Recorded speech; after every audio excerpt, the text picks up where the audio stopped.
Bon maa ngi lay nuyu di la ziar bu baax di la féliciter une fois de plus ci qualité travail bi ngay def en termes de communication vraiment doon nga sàkk ci wàllu yëpp en particulier ci population Ross Béthio par rapport ak professionnalisme bi nga xam ne moom ngay exercer ce métier. Bon wax ci mon frère Bécaye Diop maa ngi koy ñaanal yàlla déjà yàlla na ko yàlla yërëm te xare ko àjjana. Des fois sax ma bëgg wax ni yàlla nañu yàlla tas ci barkeem ndax xam rek la qualité de l'homme demam nag dafa créer vide bu mag fii ci biir Ross Béthio naam man ak ñi may àndal ñoo ngi ciy jéem a combler lu ñu mën waaye xam naa ne il sera très difficile vraiment ñi atteindre fi nga xam ne fa la toll woon ci yëg-yëg ci dëkk bi ak ci programme de développement yi nga xamante ni doon na ko déroulé ci Ross Béthio ak lépp lu ko wër ba tax na nag fii mu toll nii yaakaar naa ni waa Ross Béthio ñàkk nañu mais képp kuy élu ñàkk nga képp kuy mbokk ñàkk nga yaakaar naa nag bu ñëpp di ñàkk man damay am njort ni man maa gën a ñàkk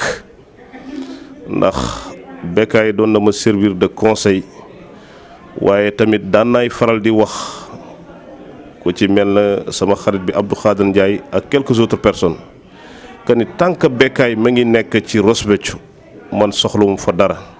kon mu mel ni dañ ko doyloo woon ci ni mu doon yore dëkk bi ak li ko wër yëpp moo tax bu mu fi jógee wax dëgg yàlla ñun sentir nañu vide lool bare na lu mu daan quitter bureau naam moo ma mag ci ay at waaye mosul nangu ma ñëw fekk si ko ci bureau kon loolu lu muy firndeel mooy nit gu oyof waaye tamit lu muy firndeel mooy ku nga xamante ni intérêt Ross Béthio rek moo ko taxoon a jóg ba mu jaral que malgré son âge malgré ay occupation mu mën a tëj bureau dem di ñëw sama bureau vraiment pour di discuter ak man ci lépp lu nga xamante ni dina jëmale dëkk bi kanam mais vraiment daal une fois de plus lu ñu mënti wax lu mooy lu dul ñàkk nañu jullit ñàkk nañu maire ñàkk nañu jullit surtout parce que ku nekk xam na mbaaxu Bécaye lu nekk nit sañoon na ko wax mu muñ ko jàllale ko amul lu ko nit doon def ba mu dugg ci cadre di fayantoog moom mosuma toog fu mu waxee lu ñaaw jëmale ko ci doomu aadama lépp lu mu daan wax ci nit rek lu rafet lay doon ak lu koy jëmale kanam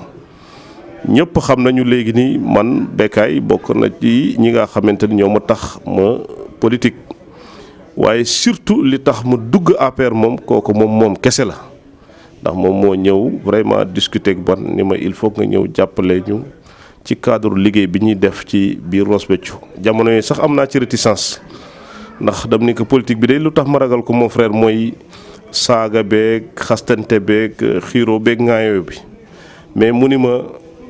loolu je tiens à le préciser que ni gis nga jaamu yàlla lu ci gën a rëy politique moom gisu ko ndax chaque jour yaa ngi dox ci soxla nit ñi seen ay besoins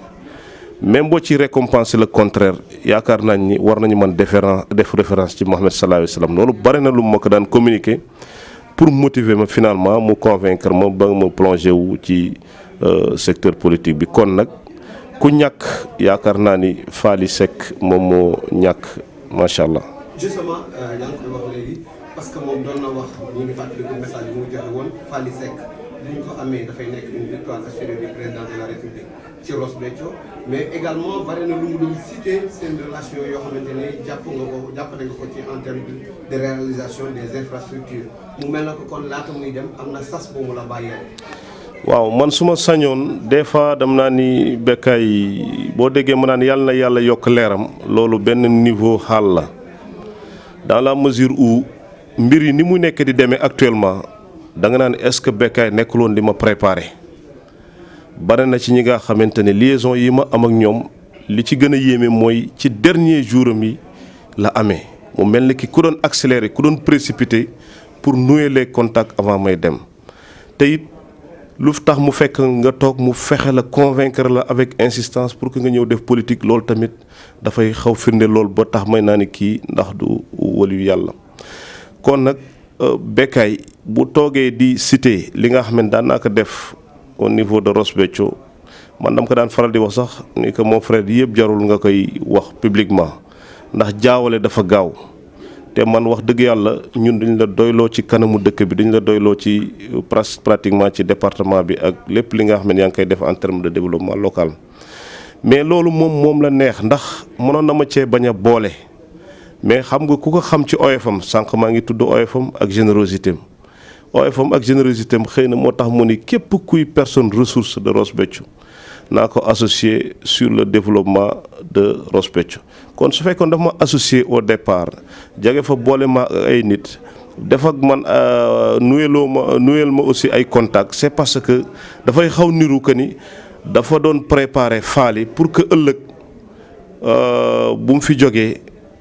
xëy na sax bëggewuñ ko woon noonu incha allah peut-être que kooku mën a assurer relève bi man en tout cas ku amoon confiance ci man la man tamit wax dëgg yàlla dama amoon confiance aveugle ci moom ndax ku lay présenter ay nit ba nga koy fekk au niveau international mu lay présenter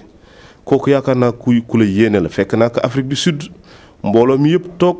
élus Sénégal yëpp toog élus internationaux élus africains yëpp toog muy wax jël parole focaliser son intervention sur ma personne loolu Bécaye def na ko fekk naa ko Tambacounda fekk naa ko Dakar fu mu ko mënti fekk même bu natu woon jël parole dafa naa ne gars yi di ngeen ma baal ngeen may moom ba jël parole parce que vraiment j'ai des choses à dire ci kii nii wax nan lay jàppale président de la République à travers la population du Waalo et en particulier de Ross Béthio kon nag Bécaye moomu vraiment li mu def ci man boo koy lim fii ngay fanaan mën naa leen signaler benn anecdote nekkoon naa ci ministère des collectivités locales comme sage à un certain moment nekkatum fa ndax administration noonu lay demee ay nomination ak ay des fois relevé affaire yooyu mais ci benn période bu gàtt boobu bu mu yégee ni quitté naa ministère des collectivités locales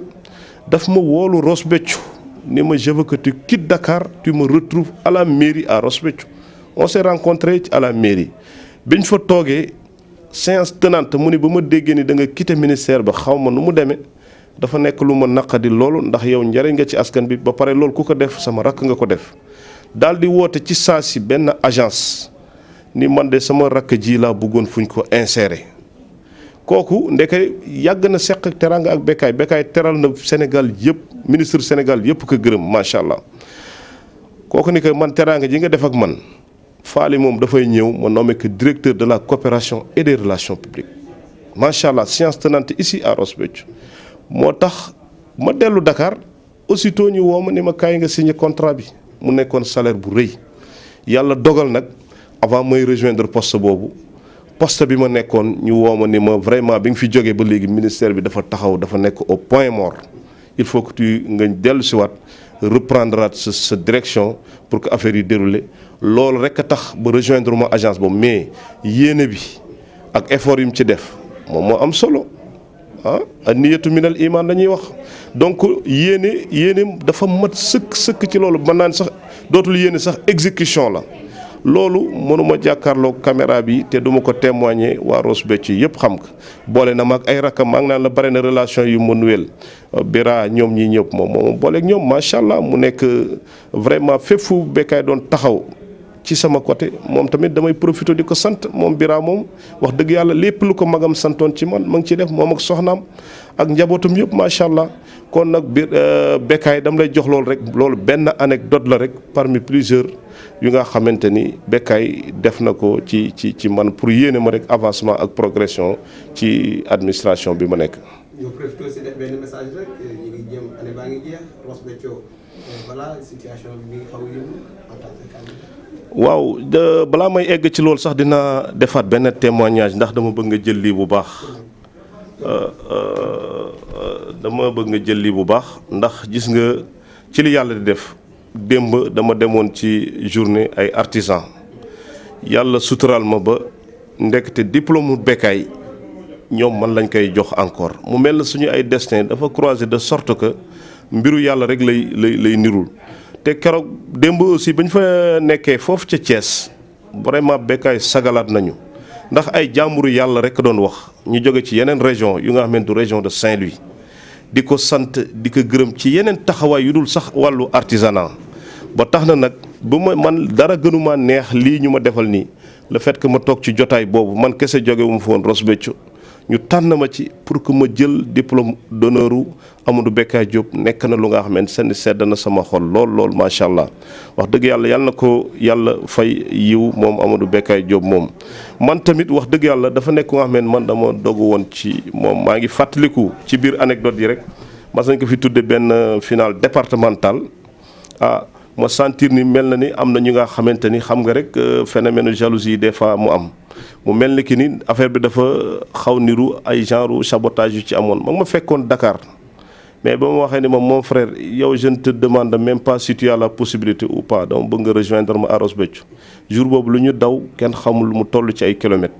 uniquement pour fekkee démarrage yu yaakaar naa yaa ngi fa woon démarrage yu match bi boo xoolee dama ñëw rek plongé dans le vif des choses ndax moom vraiment fi mu toll woon ci man lépp lu ma def ci moom ak njabootam gëm naa ni mënuma ko fay lu dul ñaanal ko yàlla rek laa mën def macha allah par rapport ak yéene bu nga xamante ni amoon na ci man. comme ñoo ngi ci fin d'année nag wax dëgg yàlla dañuy profiter aussi di baalu ak waa Ross Béthio ak waa Waalo yëpp di baal ak aussi waa Ross Béthio ak waa Waalo yëpp di appeler tout le monde à la paix comme ce que j'ai l'habitude de dire ñun Ross Béthio ñun ñëpp ay mbokki neen lañu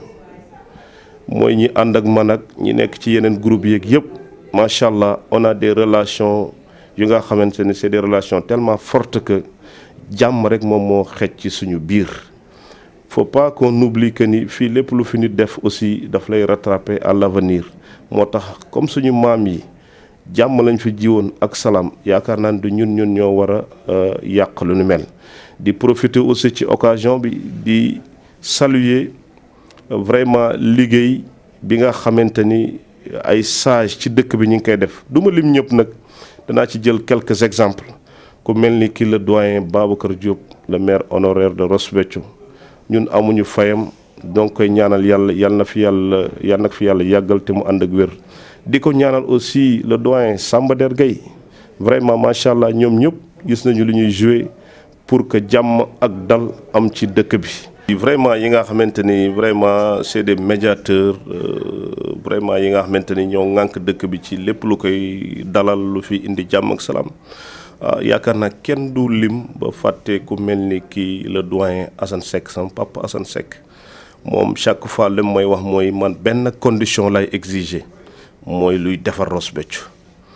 du yow yaa ma intéressé du keneen moo la intéressé man Ross Béthio moo ma intéressé.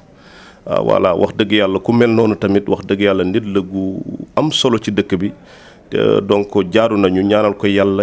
yàggal ko fi loolu yàlla saxal ko fi loolu ndax ku amal njëriñ askan wi la ku amal njëriñ waa Ross Béthio la ak Waalo li ko wër yëpp ku bëgg mbokk la wax dëgg yàlla man du ma sonal ci dara lu dul